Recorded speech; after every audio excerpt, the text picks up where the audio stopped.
Bihar news में स्वागत है आपका दोस्तों। मैं हूं फिरदौस गनी और आप देख रहे हैं केडीबी लाइव। दोस्तों आज हो चुका है 29 नवंबर 2023। तो आज की पूरे बिहार की टॉप न्यूज देख रहे हैं आपके लिए। दोस्तों वीडियो शुरू करने से पहले आपको बता दें कि अगर आप नए आए हैं इस चैनल पर तो फिर चैनल को सब्सक्राइब करके बेल आइकन को प्रेस कर दीजिए और साथ ही वीडियो को लाइक कर दीजिए, अपने दोस्तों के साथ शेयर भी कीजिए। तो चले शुरू करते हैं आज की पूरे बिहार की टॉप न्यूज। दोस्तों आज बिहार न्यूज की शुरुआत टॉप हेडलाइन के साथ करते हैं। तो बात करते हैं कि बिहार को इस्लामिक स्टेट बनाने पर तुले मोहम्मद नीतीश कुमार। गिरिराज सिंह ने कहा जल्द वापस ले आदेश वरना शुरू होगा ये काम। ध्यान दे ई-केवाईसी नहीं करवाई तो बंद हो सकती है गैस सब्सिडी, यह है आखिरी तारीख। कौन सी तारीख आगे आपको बताएंगे विस्तार से। किसानों के लिए खुशखबरी, इस दिन जारी होगी पीएम किसान सम्मान निधि योजना की 16वीं किस्त। प्रशांत किशोर ने याद दिलाया फर्ज और कर्ज, बोले ऐसे नेताओं को झाड़ू मार करके भगाएं। महंगाई पर मरहम, पटना में यहां मिलने लगा 27 रुपए किलो आटा, सस्ते दर पर प्याज और चना ले जाए घर। गुलाबी ठंड ने दे दी है दस्तक, अभी और गिरेगी तापमान, बच्चों और बुजुर्गों के लिए मौसम बेहद खतरनाक। पटना में 20 बोतल शराब चुराने पर दारोगा और ड्राइवर गिरफ्तार, थानेदार सस्पेंड, 1 करोड़ की शराब की गई है जब्त। 40% से ज्यादा महंगी हुई अरहर दाल, राहत के लिए सरकार उठाने जा रही है बड़ा कदम। लालू राबड़ी सरकार पर नीतीश के तंज पर भड़के शिवानंद तिवारी, कहा आजकल झोंक में कुछ भी बोल जाते हैं। लालू के साथ आते हैं नीतीश, शुरू कर देते हैं तुष्टीकरण की राजनीति, बोले सम्राट चौधरी। बिहार के सनातनी का सरकार नहीं कर सकती है अपमान, जल्द वापस ले फैसला। 1 दिसंबर से सिम कार्ड खरीदने और फिर बेचने को लेकर के सख्त हो जाएंगे नियम, जेल और जुर्माने का भी प्रावधान। बिहार में तुगलकी फरमान, शादी करने से पहले पुलिस से अनुमति लीजिए और शपथ पत्र भरिए, उसके बाद लीजिए फेरे। मतदान केंद्रों पर बिजली, पानी और शौचालय होना जरूरी, बिहार के मुख्य सचिव ने दिए निर्देश। इंजीनियर की नौकरी छोड़ शुरू की नींबू की खेती, लाखों का मुनाफा, विदेशों में भी होती है सप्लाई। बिहार में धरातल पर ऐसी है पीएम आवास योजना की स्थिति, 5 साल में भी पूरा नहीं हुआ 1505 घरों का निर्माण कार्य, जाने क्यों। फर्जी शिक्षकों पर कब होगी कार्रवाई, 18 महीने पहले दर्ज हुई थी एफआईआर, अब तक पूरी नहीं हुई है जांच। सुबह सुबह सेंट्रल जेल में छापेमारी, वार्डों में ली गई गहन तलाशी, जाने क्या है पूरा मामला। जातिवाद के आरोप से खुद को निर्दोष बताते हुए बोले तेजस्वी यादव, मेरी बीवी ईसाई और हम हिंदू। सभी डीएम को के पाठक ने लिखा पत्र, कहा शाम 5 बजे के बाद शिक्षकों से कराएं चुनाव का काम। पान की खेती करने पर किसानों को मिलेगी 50% सब्सिडी, ऐसे करे ऑनलाइन आवेदन। दरभंगा के शोभन में ही बनेगा बिहार का दूसरा एम्स, केंद्र सरकार ने दे दी है मंजूरी। दोस्तों अब बात करते हैं विस्तार से। तो बात करते हैं कि अगर आपको बिहार में शादी करनी है तो थाने में जाकर के पहले एप्लीकेशन दीजिए, पुलिस के सामने शपथ पत्र भरिए और जब पुलिस परमिशन दे दे तो फेरे लीजिए और निकाह पढ़िए। अगर किसी मैरिज हॉल को शादी के लिए बुक किया तो फिर मैरिज हॉल संचालक को भी पुलिस से अनुमति लेनी होगी, तभी वह शादी के लिए बुकिंग करेगा। जब बिहार पुलिस ने नया फरमान जारी कर दिया है, आपको बता दें कि 2-3 साल पहले शराब को लेकर के ऐसे ही फरमान जारी किए गए थे। अब पुलिस अपनी विफलता छिपाने के लिए शादी विवाह को लेकर के नया फरमान जारी कर दिया है। जब बिहार के पुलिस मुख्यालय ने सभी जिलों को निर्देश जारी किया है, जिसके बाद हर जिले में थानेदार को आदेश जारी कर दिया जा रहा है। दरअसल पुलिस ने यह फरमान शादी विवाह में होने वाले हर्ष फायरिंग को लेकर के जारी किया है। बिहार के हर जिले से लगातार शादी विवाह और फिर दूसरे समारोह में हर्ष फायरिंग के वाकये सामने आ रहे हैं। पुलिस फायरिंग करने वालों को ना रोक पा रही है और ना ही उन्हें पकड़ पा रही है, लिहाजा जो शादी करने जा रहे हैं उन्हें ही टारगेट कर लिया गया है।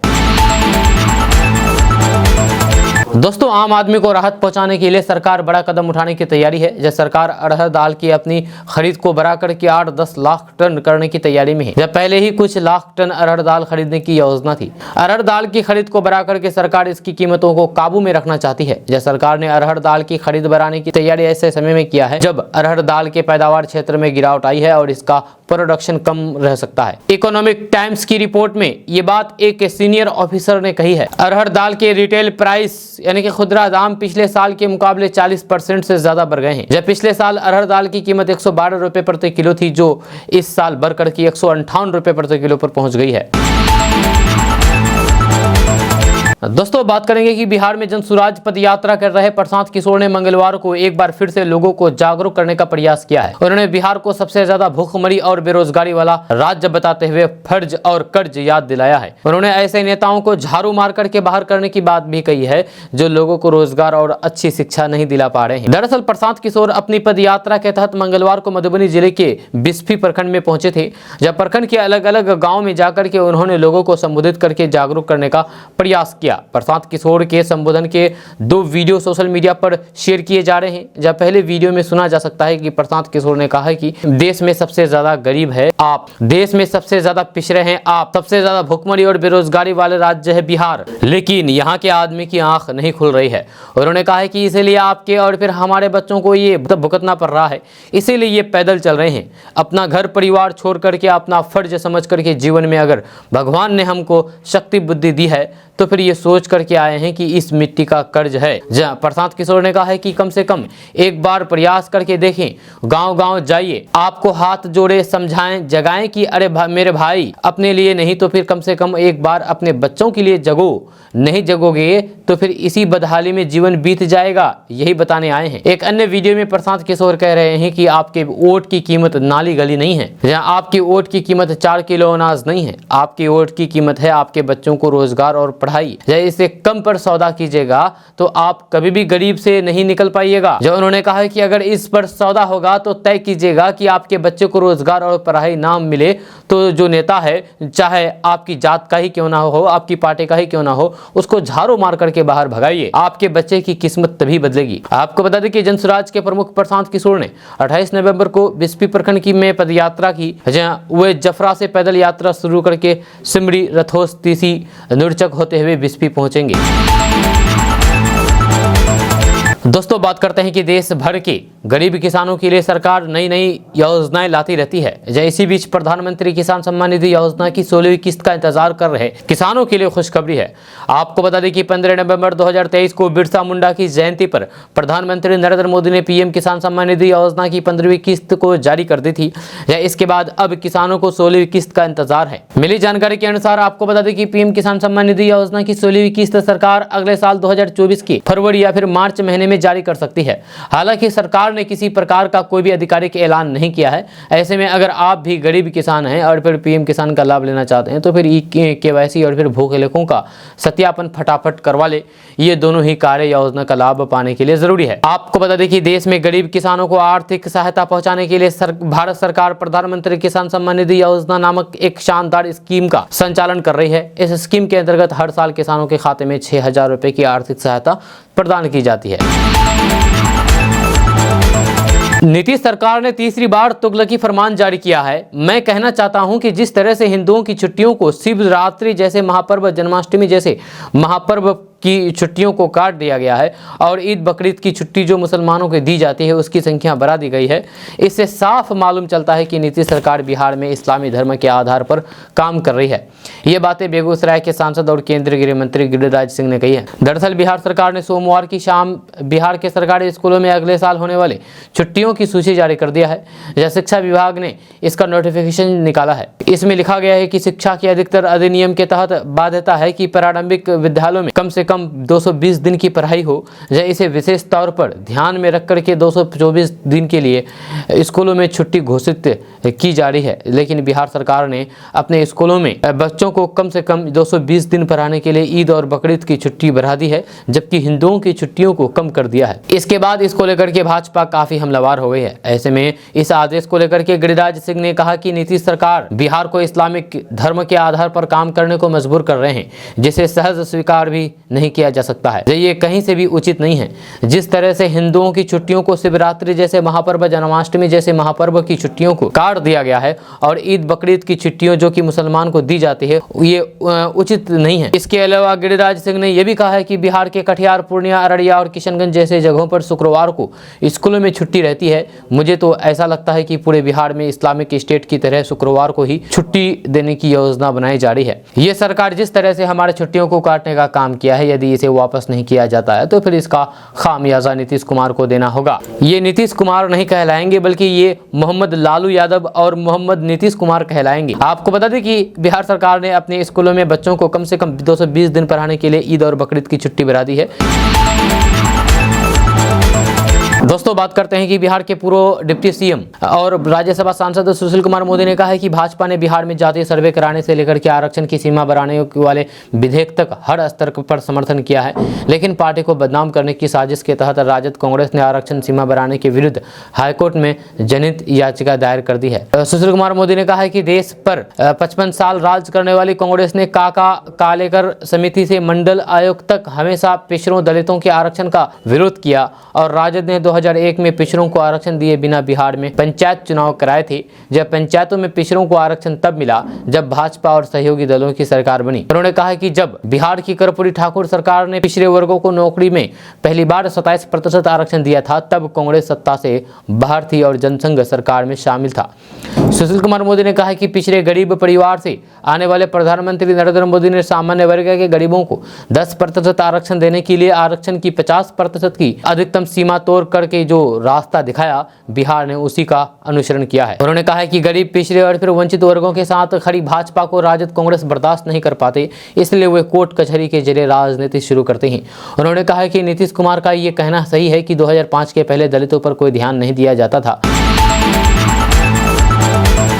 दोस्तों, बात करते हैं कि बिहार में शिक्षा व्यवस्था में सुधार के लिए अपर मुख्य सचिव के पाठक एक्शन मोड में हैं। वे लगातार विभिन्न जिलों के स्कूलों का दौरा कर रहे हैं, जैसे साथ ही स्कूल की टीचर से मुखातिब होते हुए दिशा निर्देश भी देते हैं। जैसे इसी कड़ी में वे एक प्रशिक्षण केंद्र पर पहुंचे और फिर शिक्षकों से कुछ ऐसा पूछा जिसका जवाब सुनकर के वे पूरी तरीके से चौंक गए। दरअसल शिक्षा विभाग के अपर मुख्य सचिव के पाठक भोजपुर के एक प्रशिक्षण केंद्र पर पहुंचे और फिर गर्मजोशी के साथ नवनियुक्त शिक्षकों से मुलाकात की, जैसे साथ ही उन्हें पढ़ाई के साथ साथ स्कूल के रखरखाव की जिम्मेदारी के बारे में भी बताया।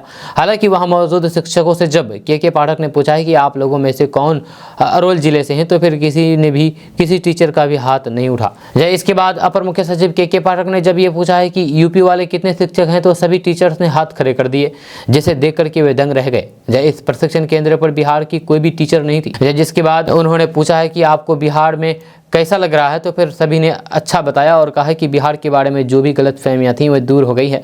शिक्षकों से बातचीत के दौरान के पाठक काफी मजाकिया अंदाज में दिखे। दोस्तों, बात करते हैं कि रसोई गैस की सब्सिडी प्राप्त करने के लिए अब सभी गैस उपभोक्ताओं को ई-केवाईसी कराना होगा। ई-केवाईसी नहीं करने वाले उपभोक्ताओं को सब्सिडी मिलनी बंद हो सकती है। इसके लिए सभी गैस एजेंसियों को निर्देश दिया गया है। साथ ही कहा गया है कि अपने सभी उपभोक्ताओं को ई-केवाईसी कराएं। जैसे सोमवार को शहर में स्थित भारत गैस विक्रेता मेसर्स मेजर योगेंद्र ने गैस एजेंसी में ई-केवाईसी करते हुए बताया है कि 25 नवंबर से सभी उपभोक्ताओं का बायोमेट्रिक के माध्यम से ई-केवाईसी का कार्य शुरू कर दिया गया है। ई-केवाईसी कार्य 15 दिसंबर तक चलेगा। इस कार्य में आधा दर्जन से अधिक कर्मियों को लगाया गया है ताकि जल्द से जल्द सभी घरेलू गैस उपभोक्ताओं का बायोमेट्रिक प्रणाली से ई-केवाईसी पूरा किया जा सके। गैस एजेंसी के संचालक संजय कुमार जायसवाल ने बताया है कि सभी घरेलू गैस उपभोक्ताओं जो सब्सिडी प्राप्त कर रहे हैं उनको गैस एजेंसी पर अपने आधार कार्ड की फोटोकॉपी के साथ आकर के बायोमेट्रिक के माध्यम से अपना ई-केवाईसी कराना अनिवार्य है। उन्होंने बताया है कि ई-केवाईसी नहीं कराने वाले गैर उपभोक्ताओं को सब्सिडी से वंचित होना पड़ेगा। इसको लेकर के सुबह 11 बजे से शाम 5 बजे तक बायोमेट्रिक का कार्य किया जा रहा है। फिलहाल एजेंसी में ही ई-केवाईसी किया जा रहा है। दोस्तों, महज 6 माह में ही बिहार शरीफ शहर महानगर की तरह दिखने वाला है। जहाँ स्मार्ट सिटी की 22 योजनाएं पूरी हो चुकी है, 12 योजनाओं पर काम चल रहा है। शहर की पूरी योजना 940 करोड़ की है। इस योजना में केंद्र तथा राज्य सरकार दोनों का समान सहयोग है। केंद्र अब तक 196 करोड़ तथा राज्य से भी इतनी ही राशि प्राप्त हुई है। जब कुल मिलाकर के अब तक 392 करोड़ की राशि बिहार शरीफ स्मार्ट सिटी परियोजना को मिल चुकी है। यह स्मार्ट सिटी के कार्यों में ICC भवन, नालंदा हेल्थ क्लब, सरकारी भवनों में सोलर एनर्जी, 12 विद्यालयों का जीर्णोद्धार, टाउन हॉल का जीर्णोद्धार, बड़ी पहाड़ी पर rain water harvesting, Gandhi park का जीर्णोद्धार, सुभाष पार्क का जीर्णोद्धार, श्रम कल्याण मैदान का विकास और भी कई सारे काम किए जाएंगे। आपको बता दूं कि जून 2024 तक स्मार्ट सिटी की अवधि का विस्तार किया गया है। वहीं स्मार्ट सिटी ने मार्च 2024 तक काम पूरा करने की योजना पर काम कर रहा है। जहां विस्तारित कार्य अवधि समाप्त होने के बाद स्मार्ट सिटी प्रोजेक्ट को नगर निगम को सुपुर्द कर दिया गया। जहां शहर को स्मार्ट बनाने का प्रस्तावित बजट 940 करोड़ है, लेकिन हैरत की बात यह है कि 5 साल बीत जाने के बाद भी स्मार्ट सिटी परियोजना को अब तक महज 992 करोड़ की राशि ही मिल पाई है। आपको बता दें कि बिहार शरीफ स्मार्ट सिटी से 650 करोड़ से अधिक राशि की योजना खुल चुकी है। स्मार्ट सिटी से 650 करोड़ रुपए की योजनाओं पर काम चल रहा है। नए साल की शुरुआत में ही स्मार्ट सिटी का काम पूरा कर लिया जाएगा। दोस्तों बात करेंगे कि देश भर में लोग महंगाई की मार से त्रस्त है। चाहे खाने पीने से लेकर के दैनिक उपयोग की वस्तुओं की कीमतें आसमान छू रही है। ऐसे में पटना के बिस्कोमान भवन में लोगों को सस्ते दर पर प्याज, आटा और दाल उपलब्ध कराया जा रहा है। जब बिस्कोमान के चेयरमैन सुनील कुमार ने इसकी जानकारी देते हुए कहा कि यहाँ 25 रुपये किलो की दर से प्याज, 60 रुपये किलो की दर से चना दाल, तो 27 रुपये किलो की दर से आटा उपलब्ध कराया जा रहा है। आपको बता दो कि केंद्र सरकार ने महंगाई से लोगों को राहत देते हुए बाजार में भारत ब्रांड के नाम से सस्ता आटा और फिर चना दाल उतार दिया है। जब भारत आटे की कीमत जहां 27.5 रुपए किलो रखी गई है, वहीं चना दाल की कीमत 60 रुपए प्रति किलो है। आपको बता दें कि इसकी शुरुआत इसी माह नवंबर से की गई है। जहां कुछ दिन पहले ही केंद्रीय मंत्री पीयूष गोयल ने हरी झंडी दिखाकर के आटा से भरे वाहनों को हरी झंडी दिखाया था। अब केंद्रीय उपभोक्ता मामले, खाद्य एवं सार्वजनिक वितरण मंत्रालय की ओर से भारत आटा और फिर चना दाल राज्य के विभिन्न शहरों में केंद्रीय भंडार, नेफेड एवं NCCF के सभी फिजिकल एवं मोबाइल आउटलेट से सस्ती दर पर उपलब्ध कराया जा रहा है। आपको बता दें कि बिहार में आरा, मुजफ्फरपुर, दरभंगा के अलावा कई शहरों के साथ गांव में भी लोगों को सस्ते दर पर आटा, चना दाल और प्याज उपलब्ध कराने की तैयारी भी की गई है। राजधानी पटना की बात करें तो पिछले 4 दिनों में यहां दीघा, दानापुर, पटना सिटी सहित कई स्थानों पर आटा एवं दाल के अलावा 15 स्थानों पर प्याज की बिक्री की गई है। दोस्तों बात करते हैं कि सीमांचल, मिथिलांचल सहित पूरे बिहार में गुलाबी ठंड धीरे धीरे दस्तक दे रही है। जहाँ धीरे धीरे तापमान में गिरावट आनी शुरू हो गई है। इन दिनों दोपहर के समय धूप निकल रही है, लेकिन सुबह और शाम मौसम सर्द रहने लगा है। मौसम विभाग के मुताबिक आने वाले 3 से 4 दिनों में तापमान में और गिरावट आएगी। हालांकि इस बार गर्मी का मौसम अधिक समय तक बरकरार रहा। जहाँ सितंबर में अप्रैल जैसी गर्मी का एहसास हुआ, लेकिन नवंबर के अंत में मौसम ने करवट बदल दिया। सुबह की सर्दी स्वेटर पहनने के लिए मजबूर कर रही है। जहाँ शाम को भी सूर्य देवता 6 बजे से पहले ही अस्त हो रहे हैं। इससे रातें लंबी होनी शुरू हो गई है। जहाँ बदलते मौसम के साथ बाजार में गर्म कपड़ों की मांग बढ़ गई है। लोग गर्म कपड़ों की खरीदारी शुरू कर दी है। जो गुलाबी ठंड के इस मौसम में खास सावधानी बरतने की जरूरत है। खास करके बच्चों और बुजुर्गों को ज्यादा ध्यान रखने की जरूरत है। डॉक्टरों की माने तो बूढ़े, वयस्क एवं बच्चे इस बदलते मौसम के कारण श्वास रोग, मियादी बुखार, डेंगू बुखार, एलर्जी, राइनाइटिस रोग के शिकार हो रहे हैं। फिजिकल डॉक्टर विजेंद्र चौधरी ने बताया है कि इस बदलते मौसम में थोड़ी सी सतर्कता बरतने से इन रोगों से बचा जा सकता है। डेंगू बुखार के लक्षण के बारे में बताते हुए, डेंगू होने पर तेज बुखार, आंख से ऊपर लालट के पास तेज दर्द एवं हड्डी और जोड़ों में तेज दर्द होना इसका लक्षण है। वहीं पर मियादी बुखार में उच्च बुखार लगातार रहना, दिन में बुखार बढ़ना, घटना, कमजोरी का एहसास होना, पेट खराब होना मुख्य लक्षण है। इन सभी रोगों से बचाव के लिए घर एवं आसपास की सफाई अच्छी तरीके से करें। आसपास जल जमाव न होने दें। सोने से समय मच्छरदानी का उपयोग करें। जी हाँ, सोने के समय मच्छरदानी का उपयोग करें। शरीर को ढककर के रखें। स्वच्छ पानी का सेवन करें। पानी को गर्म करने के बाद ही ठंडा करके पिएं। इन रोगों का लक्षण प्रतीत होने पर तुरंत डॉक्टर से सब परामर्श लें। आपको बता दें कि वर्तमान मौसम सांस के मरीजों के साथ छोटे बच्चों और फिर बुजुर्गों के लिए बेहद खतरनाक है। ऐसे में उनको बच करके रहना चाहिए। बाहर निकलते समय नाक पर कपड़ा रखें। बाहर से आते ही आंखों को सामान्य पानी से धोना चाहिए। दोस्तों बात करेंगे कि बिहार की राजनीति के सबसे बड़े दलित चेहरा और फिर अपने कुशल राजनीतिक फैसलों के कारण मौसम वैज्ञानिक के नाम से चर्चित रामविलास पासवान ने 28 नवंबर 2000 को जनता दल से अलग होकर के आज के दिन लोक जनशक्ति पार्टी का गठन किया था। इसके बाद ये पार्टी काफी तेजी के साथ पनपी और फिर जब तक रामविलास पासवान राजनीति करते रहे तब तक ये पार्टी कभी विपक्ष में नहीं रही।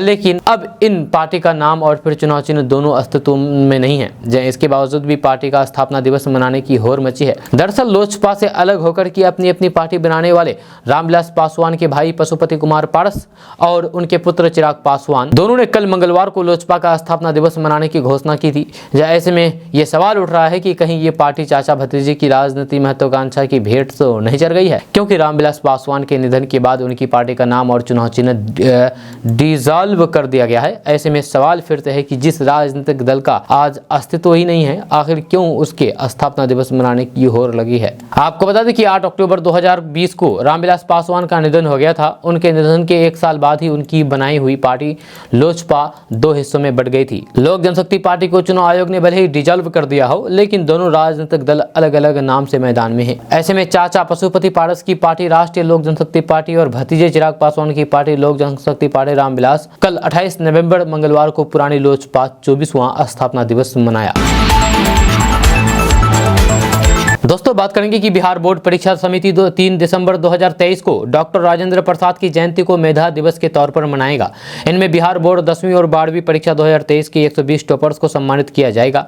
बिहार बोर्ड सिर्फ बच्चों को ही नहीं बल्कि विभिन्न जिलों के डीएम को भी सम्मानित करेगा। इसके लिए उन डीएम की लिस्ट बनाई जाएगी जिन्होंने अपने जिले में एजुकेशन के सेक्टर में बेहतरीन योगदान दिया हो। जब बिहार बोर्ड परीक्षा 2024 फरवरी मार्च में होगी। आपकी जानकारी के लिए बता दें कि बिहार बोर्ड पिछले कई सालों से सबसे पहले परीक्षा का आयोजन कर रहे हैं। 3 दिसंबर को मेधा दिवस के खास अवसर पर इंटर के 3 विषयों में टॉपर 6 स्टूडेंट को सम्मानित किया जाएगा। मैट्रिक यानी कि हाई स्कूल के टॉप 10 में से 9 छात्रों को, इंटर साइंस में टॉप 6 में से 8 स्टूडेंट को सम्मानित किया जाएगा। बिहार बोर्ड 10वीं और 12वीं में राज्य लेवल पर प्रथम आने वाले स्टूडेंट को 1-1 लाख रुपए की राशि से सम्मानित किया जाएगा। वहीं दूसरे स्थान पर आने वाले को 75-75 हजार रुपए की राशि दी जाएगी। तीसरे स्थान पर आने वालों को 50-50 हजार रुपए दिए जाएंगे। नगद राशि के साथ ही टॉपर्स को 1-1 लैपटॉप, किंडल बुक रीडर, प्रशस्ति पत्र और मेडल भी दिया जाएगा। जब बिहार बोर्ड परीक्षा 2024 में शामिल होने वाले स्टूडेंट को अपनी तैयारी शुरू कर लेनी चाहिए। जब बिहार बोर्ड परीक्षा 2024 से जुड़े हुए सभी स्टूडेंट ऑफिशियल वेबसाइट biharboardonline.bihar.gov.in पर चेक कर सकते हैं। दोस्तों बात करते हैं कि पटना के मिलर हाई स्कूल ग्राउंड में 26 नवंबर को जनता दल यूनाइटेड की ओर से भीम संसद का आयोजन किया गया था, जिसमें भारी संख्या में लोग शामिल हुए थे। इस दौरान मुख्यमंत्री नीतीश कुमार ने मंच से संबोधित करते हुए लालू राबड़ी सरकार पर निशाना साधा था। नीतीश कुमार के तंज पर भड़के राजद के राष्ट्रीय उपाध्यक्ष शिवानंद तिवारी ने कहा कि हर नेता को यही लगता है कि जब वो सत्ता में आया तभी सब काम हुआ है। नीतीश कुमार आए दिन राजद सरकार पर सवाल उठाते हैं, जबकि हकीकत यह है कि जब 1990 में लालू प्रसाद यादव बिहार के मुख्यमंत्री बने थे तब उन्होंने समाज को बदलने का काम किया था। पहले लोगों को वोट डालने नहीं दिया जाता था, जब पिछड़ी और दलित जातियों के लोगों पर बहुत अत्याचार होता था। लेकिन जब लालू प्रसाद यादव की सरकार बनी तब उन्होंने इस अत्याचार के खिलाफ आवाज उठाने की बात की। जबकि हकीकत यह है कि जब 1990 में लालू प्रसाद यादव बिहार के मुख्यमंत्री बने थे, पहले लोगों को वोट डालने नहीं दिया जाता था, पिछड़ी और दलित जातियों के लोगों पर बहुत अत्याचार होता था। लेकिन जब लालू की सरकार बनी तब उन्होंने इस अत्याचार के खिलाफ आवाज उठाने की बात की। ये समय था जब जाति से बड़े लोगों के सामने दलित को कौन कहे, अधिकांश पिछड़ों को खटिया या फिर कुर्सी पर बैठे रहने को उन्नतता माना जाता था। जहां तहां इस अपराध की सजा तक भी मिलती थी। जब बिहार के वैसे सामंती समाज में लालू यादव की सरकार बनी थी, ऐसे समाज को बदलने की शुरुआत लालू जी ने दलितों को ही लक्ष्य बनाना शुरू कर दिया था। शिवानंद तिवारी ने कहा कि कल भीम सम्मेलन बहुत सफल रहा, आयोजक इसके लिए बधाई के पात्र हैं। नीतीश जी सम्मेलन की सफलता से अभिभूत थे। गदगद नीतीश जी ने झोंक में कह दिया कि 2005 के पहले दलितों के उत्थान पर कोई ध्यान नहीं देता था। नीतीश जी हमारे पुराने साथी हैं। आजकल झोंक में ऐसा भी बोल जाते हैं जिसकी उम्मीद उनकी जैसे व्यक्ति से नहीं की जाती है। मेरे जैसे उनके पुराने सहयोगियों को उनमें आए इस परिवर्तन को लेकर के कभी कभी चिंता भी होती है। उन्होंने कहा कि नीतीश जी ये क्यों भूल जाते हैं कि इसी बिहार में कर्पूरी ठाकुर जैसे नेता को खुलेआम कैसी कैसी गालियां दी जाती थी। उस दृश्य को याद करके शर्म से सिर झुक जाता है, जब बहुत हद तक वैसे दबे हुए समाज में लालू यादव मुख्यमंत्री बने थे। वह समय था जब जाति के बड़े लोगों के सामने दलितों को कौन कहे, अधिकांश पिछड़ों को खटिया या फिर कुर्सी पर बैठे रहने को उदंतता माना जाता था। दोस्तों बात करेंगे कि सरकारी योजना का लाभ उठाना हो या फिर स्कूल कॉलेज में एडमिशन करवाना हो या फिर बैंक में खाता खुलवाना हो, जैसे कई कामों के लिए आधार कार्ड एक ज़रूरी दस्तावेज है। भारतीय नागरिकों के लिए एक खास दस्तावेज माना जाता है। आधार कार्ड लोगों की पहचान के तौर पर भी जाना जाता है। अगर आधार कार्ड में नाम, जन्मतिथि, घर का पता या फिर अन्य जानकारी गलत हो तो हमें दिक्कत का सामना भी करना पड़ सकता है। इसीलिए आधार कार्ड को अपडेट करा करके आप गलत डिटेल को सही भी करवा सकते हैं। आधार कार्ड पर एड्रेस को तो लोग कई बार चेंज करवा लेते हैं, क्योंकि एक जगह से दूसरे जगह शिफ्ट होना कुछ लोगों के लिए आम हो सकता है। लेकिन क्या आप नाम या फिर डेट ऑफ बर्थ को चेंज करने से जुड़े हुए नियम के बारे में जानते हैं? ये सवाल है। क्या आपको इस बात की जानकारी है कि एक व्यक्ति अपने आधार कार्ड से कितनी बार नाम या फिर डेट ऑफ बर्थ को अपडेट करवा सकते हैं? अगर नहीं तो आइए आपको इसके बारे में बताते हैं विस्तार से। दरअसल आधार कार्ड में नाम और डेट ऑफ बर्थ को बदलने के लिए कुछ नियम है। इसके मुताबिक व्यक्ति अपने आधार कार्ड में नाम को जीवन में सिर्फ 2 बार ही चेंज करवा सकता है। डेट ऑफ बर्थ को लेकर भी यही नियम है कि जीवन में इसे भी सिर्फ 2 बार ही अपडेट किया जा सकता है। इसके अलावा एड्रेस को कई बार चेंज करवाया जा सकता है, लेकिन आधार में जेंडर को सिर्फ एक ही बार बदला जा सकता है। आधार कार्ड पर किसी भी जानकारी को अपडेट करने के लिए आप UIDAI की आधिकारिक वेबसाइट पर जा सकते हैं। इसके अलावा आप नजदीकी आधार सेवा केंद्र जाकर भी आधार कार्ड में जानकारियां सही करवा सकते हैं। दोस्तों बिहार में तुगलकी सरकार चल रही है, तानाशाह सरकार चल रही है, लालू जी के दबाव में सरकार चल रही है। ये तो तय है कि लालू जी के साथ सरकार होगा तो यहाँ तुष्टिकरण तो होगा ही। नीतीश बाबू पहले भी अपना इस तरह का फैसला भाजपा के दबाव के बाद वापस लेना पड़ा। इस बार भी उन्हें अपना ये निर्णय वापस लेना होगा, वरना भाजपा और बिहार की जनता साथ नहीं रहने वाली है। ये बातें मैं नहीं कह रहा हूँ, ये बातें भाजपा के प्रदेश अध्यक्ष सम्राट चौधरी ने कही है। जी हाँ, दरअसल बिहार में शिक्षा विभाग ने 2024 के कैलेंडर वर्ष के लिए इस बार कई बदलाव किए हैं। रक्षाबंधन की छुट्टी को खत्म कर दिया है, वही गर्मी की छुट्टी 20 से बढ़ाकर के 30 दिनों की कर दी है। विभाग ने तय किया है कि गर्मी की छुट्टी के दौरान शिक्षक अपने शिक्षकेतर कर्मचारी अन्य दिनों की भांति स्कूल आते रहेंगे। इसके साथ ही मुस्लिम पर्व की छुट्टी बढ़ा दी गई है।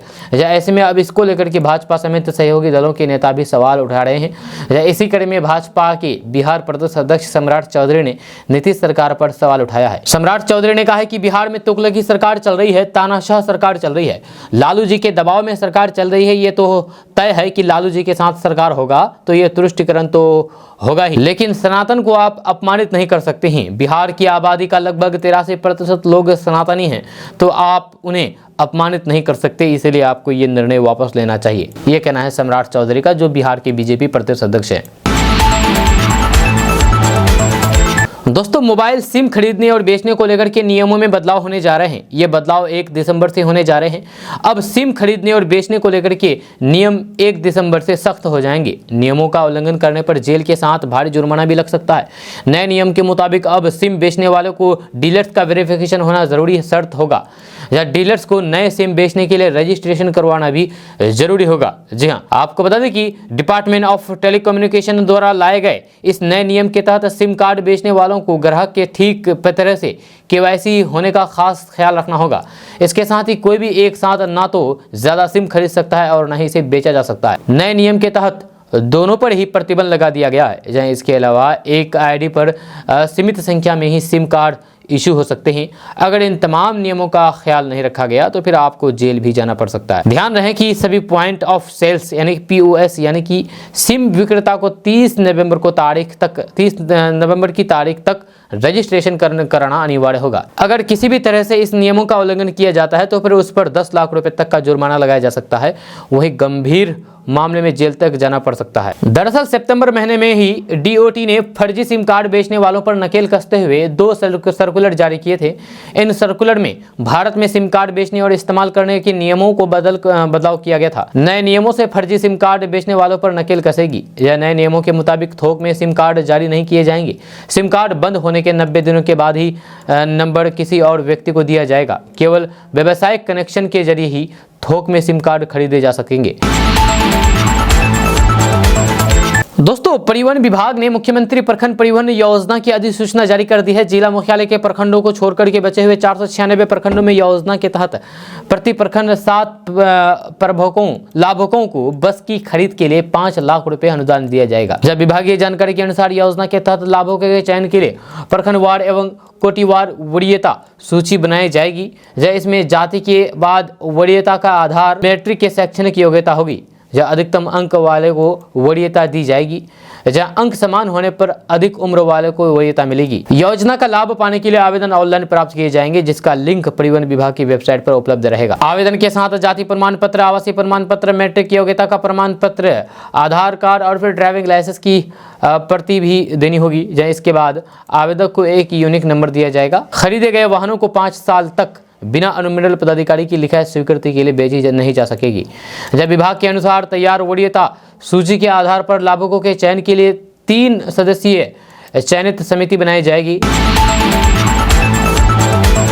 दोस्तों, बात करते हैं कि लोकसभा चुनाव की तैयारी को लेकर के विभागीय कवायद शुरू हो गई है। जब सोमवार को बिहार के मुख्य सचिव आमिर सुबहानी ने 10 विभागों के प्रमुखों के साथ चुनावी तैयारियों को लेकर के समीक्षा की। सरकारी भवनों और स्कूल भवन के साथ पंचायत भवन में बनाए जाने वाले मतदान केंद्रों की पहचान करने के साथ ही चिन्हित भवनों में चुनाव के पहले बिजली पानी के साथ ही शौचालय निर्माण को लेकर के विभागों को उन्होंने आवश्यक निर्देश दिए हैं। जी हाँ, स्वास्थ्य विभाग और समाज कल्याण विभाग को उन्होंने निर्देश दिए हैं कि चुनाव पूर्व व्हील चेयर को दुरुस्त कर लिया जाए। उन्होंने कहा है कि आवश्यक लगे तो नई व्हील चेयर भी खरीदी जा सकती है। लोक स्वास्थ्य अभियंत्रण विभाग को बूथों के नज़दीक बेकार चापाकलों की मरम्मत, जहां चापाकल या फिर नल नहीं है, इसका व्यवस्था करने को कहा गया है। सुरक्षा बलों के ठहरने, वर्जगृह और फिर मतदान गिरोह को लेकर के भी उन्होंने दिशा निर्देश दिए हैं। बूथों से संपर्क पत्र बनाने, मतदान दल, सुरक्षा बल, मतदाताओं के लिए परिवहन की व्यवस्था की जिम्मेदारी रोड विभाग और फिर परिवहन विभाग को सौंपी गई है। दोस्तों, बात करेंगे कि बिहार में अब खेती के जरिए भी लोग लाखों रुपए मुनाफा कमा रहे हैं। आज हम आपको बिहार के कटिहार जिले के रहने वाले प्रशांत चौधरी के बारे में बताने जा रहे हैं, जिन्होंने नौकरी छोड़ करके नींबू की खेती शुरू की और अब उन्होंने लाखों की कमाई कर रहे हैं। कटिहार जिला के खैरिया गांव निवासी प्रशांत चौधरी 5 तरह के नींबू की खेती करके सालाना 11 लाख रुपए से ज्यादा कमा रहे हैं। 11 एकड़ जमीन में वे नींबू की खेती करते आ रहे हैं। जहाँ गौरतलब है कि उन्होंने उनके नींबू की सप्लाई प्रदेश के विभिन्न जिलों में सप्लाई के साथ नेपाल और बांग्लादेश भी भेजा जा रहा है। यह प्रशांत चौधरी की माने तो कंप्यूटर इंजीनियर की नौकरी छोड़ करके खेती की तरफ रुख करने का मकसद कुछ नया और अलग करने की सोची थी, इसलिए नींबू की खेती शुरू की है। इससे अब वह काफी संतुष्ट है। उन्होंने कहा कि वे अपनी नौकरी से संतुष्ट नहीं है। जब घर लौटने पर उन्होंने देखा कि पूर्वजों की जमीन खाली पड़ी है, क्यों ना खेती की जाए। इसी सोच के साथ उन्होंने नींबू की खेती शुरू की। करीब 5 साल से वे नींबू की खेती करते आ रहे हैं। 11 एकड़ जमीन में उन्होंने सदाबहार, बारामासी, साबरमती, सीडलेस और कागजी नींबू की खेती की है। प्रशांत चौधरी की माने तो करीब 1 लाख रुपए प्रति एकड़ में नींबू की खेती करके कमाई कर रहे हैं। आपको बता दें कि बिहार के मुख्यमंत्री नीतीश कुमार भी प्रशांत चौधरी की तारीफ कर चुके हैं। दरअसल सीएम नीतीश कुमार अपनी समाधान यात्रा के तहत कटिहार पहुंचे थे। इस दौरान उन्होंने उनकी खेती देखी, जिससे वह काफी प्रभावित हुए और तारीफ करते हुए सम्मानित भी किया है। दोस्तों, बात करेंगे कि बिहार में अब सरकारी स्कूलों के कमजोर बच्चों को दक्ष बनाने के लिए सरकार मिशन दक्ष की शुरुआत करने वाली है। इसके तहत स्कूल के कमजोर बच्चों की विशेष कक्षाएं संचालित की जाएगी, जिससे ये बच्चे अन्य बच्चों से पढ़ाई में समतुल्य हो सके। शिक्षा विभाग के एक अधिकारी ने बताया है कि सरकारी स्कूलों की कक्षा 3 से 8 तक के 25 लाख से अधिक बच्चों को पढ़ाने के लिए विशेष कक्षा लगाई जाएगी। ये कक्षाएं 1 दिसंबर से रोजाना संचालित होगी, यानी कि चलेगी। ये कक्षाएं विद्यालय में गतिविधि समाप्त होने के बाद अथवा भोजन अवकाश के बाद लगाई जाएगी। जब बताया जाता है कि शिक्षा विभाग द्वारा सभी जिलों के जिला शिक्षा पदाधिकारियों को इस संबंध में पत्र भेजा गया है। जहां अधिकारी ने बताया है कि इसके संचालन के लिए जिला पदाधिकारी की अध्यक्षता में एक समिति गठित की गई है। प्रत्येक शिक्षक को अधिकतम 5 बच्चे पढ़ाने होंगे। बताया जाता है कि अगले साल अप्रैल में इन बच्चों की जिला स्तर पर एक परीक्षा ली जाएगी। अगर बच्चे पास नहीं हो पाते हैं तो फिर इसकी जिम्मेदारी संबंधित प्रधान अध्यापक और शिक्षकों की होगी। विभागीय द्वारा कमजोर बच्चों की श्रेणी में उन बच्चों को रखा गया है जो जिस कक्षा में पढ़ रहे हैं उसके स्तर से कम ज्ञान या फिर समझ रखते हैं। दोस्तों बिहार में शिक्षा का स्तर धीरे धीरे बढ़ रहा है। लोगों को शिक्षित करने के लिए लगातार राज्य में यानी कि बिहार में कई शिक्षण संस्थानों को खोला जा रहा है।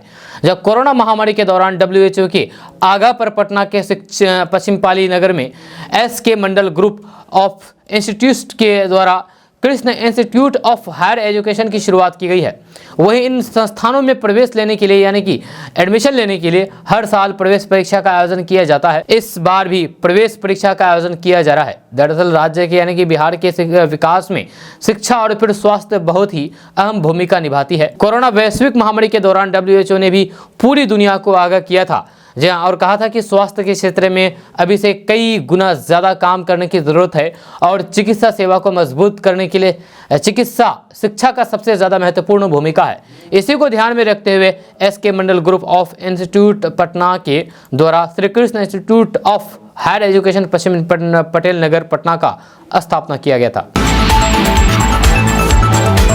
दोस्तों बिहार के गया के सेंट्रल जेल में एक बार फिर से सघन छापेमारी की गई है, जिसके बाद कैदियों में हड़कंप मच गया है।